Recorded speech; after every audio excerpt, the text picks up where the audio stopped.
எல்லாருக்கும் வணக்கம். நான் Hema Subramanian. Welcome to home cooking Tamil. எல்லாருக்கும் பிடிச்ச காய்கறி உருளைக்கிழங்கு. இன்னைக்கு நான் உங்களுக்கு ஒரு ரெஸ்டாரண்ட் ஸ்டைல் ஸ்டார்டர் ரெசிபி செஞ்சு காட்ட போகிறேன். இது ஹனி சில்லி பொட்டேட்டோ.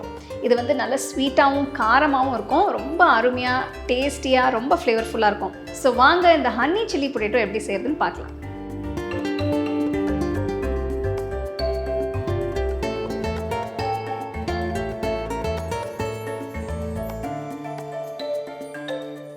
இந்த ரெசிபிக்கு நான் 3 உருளைக்கிழங்கு எடுத்திருக்கேன்.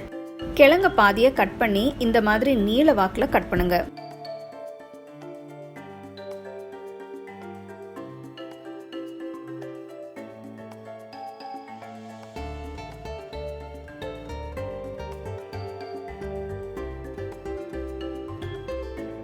கிழங்கு நிறம் மாறாம இருக்க தண்ணியில போட்டு வைங்க. அடுத்து போல்ல 4 டீஸ்பூன் மைதா, 4 டீஸ்பூன் சோள மாவு போட்டு மாவுக்கு தேவையான உப்பு, மிளகுத்தூள் போடுங்க.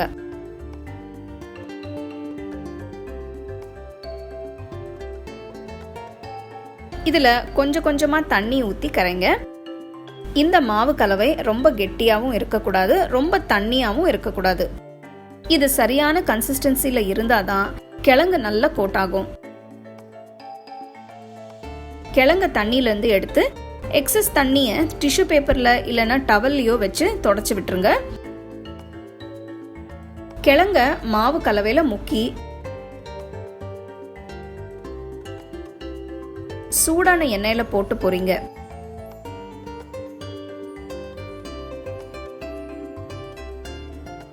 கிழங்கு வெந்ததும் எடுத்துருங்க.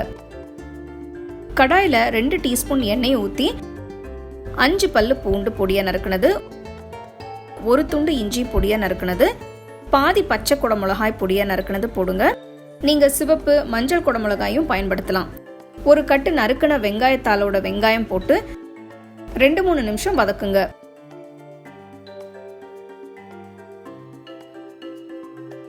அடுத்து 1/2 table spoon vinegar, 1 table spoon soya sauce, 3 table spoon tomato ketchup, கொஞ்சம் உப்பு, கொஞ்சம் மிளகுத்தூள்,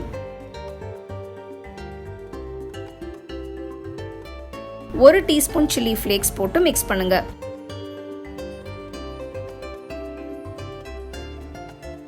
சாஸ் எல்லாம் நல்லா மிக்ஸ் ஆயிடுச்சு.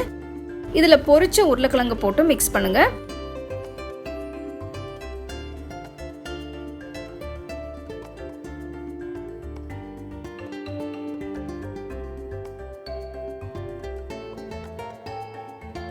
அடுத்து நறுக்குன வெங்காயத்தாளோட கீரை, கடைசியா 2 டேபிள் ஸ்பூன் தேன் ஊத்தி கிட்டத்தட்ட 2 நிமிஷத்துக்கு கிண்டுங்க. ஹனி சில்லி உருளைக்கிழங்கு இப்போ ரெடி. சூடா சாப்பிடுங்க.